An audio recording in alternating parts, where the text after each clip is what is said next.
Bom dia, eu sou o pastor Rafael, da Igreja Batista Getsemane em Olaria, e eu vim trazer mais uma palavra da parte de Deus para você. E a minha pergunta hoje é: o que você está fazendo com todo esse tempo livre que você tem agora?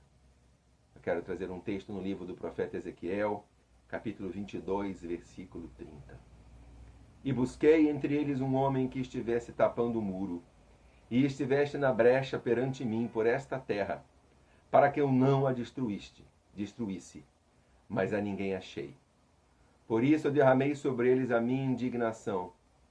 Com o fogo do meu furor os consumi.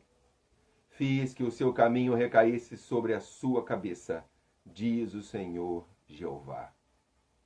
No tempo do profeta, o povo de Judá havia perdido a fé em Deus. Perdendo a fé em Deus, eles se entregaram à idolatria dos falsos deuses dos povos à sua volta. Perdendo a fé em Deus, eles perderam o temor dele e a obediência à sua lei. Entrou no meio deles a prostituição com todo tipo de pecado sexual que o profeta descreve nesse capítulo.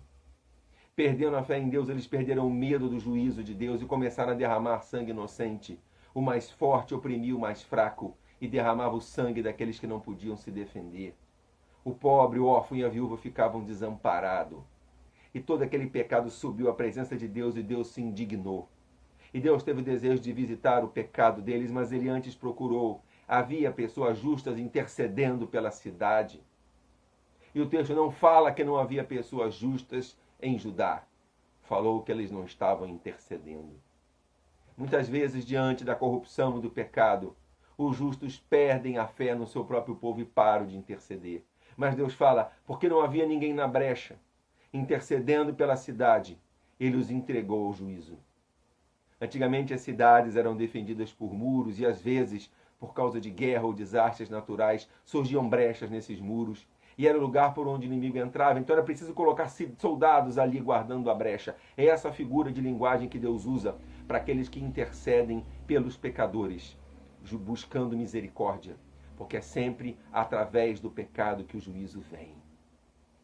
O Ocidente perdeu a fé em Deus, o Deus do Evangelho, o Deus das Escrituras. É a fé que fez de nós, do Ocidente, o que nós somos. E porque nós perdemos a fé em Deus, nós perdemos a fé no Evangelho.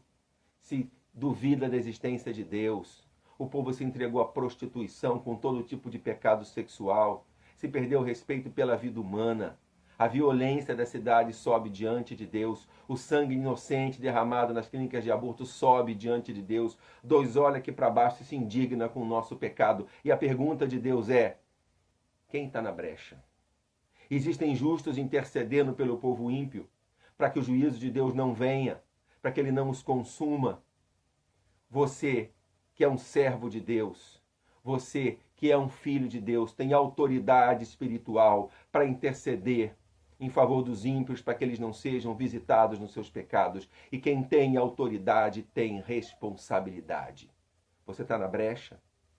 Você está intercedendo e usando a autoridade que Deus te deu?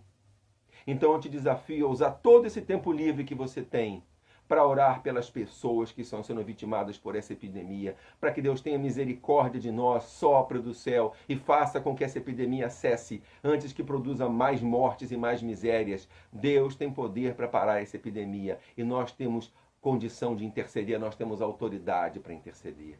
Para orar pelos profissionais de saúde, de transporte, do comércio de alimentos, que estão trabalhando, se expondo nessa epidemia, para que nós tenhamos alimento, suprimento, tratamento nessa situação. Pelas autoridades que estão lutando para minimizar o prejuízo, criando infraestrutura, formando hospitais e muitas vezes com o juízo turvo, porque não são tementes a Deus, brigando por política numa hora em que nós deveríamos estar brigando por vidas. Em vez de ficar no Facebook fazendo política, a gente tinha que estar intercedendo por eles, mesmo quando eles são tolos, mesmo quando o coração deles não é reto, porque eles são autoridades. Nós temos o poder de interceder por todas as pessoas que estão expostas. E eu quero te convocar e te desafiar a partir de hoje, interceder por todas as pessoas, pelos justos e pelos ímpios, para que essa epidemia cesse e para que não apenas a nossa nação, mas todo o mundo seja livrado. Em nome de Jesus. Amém.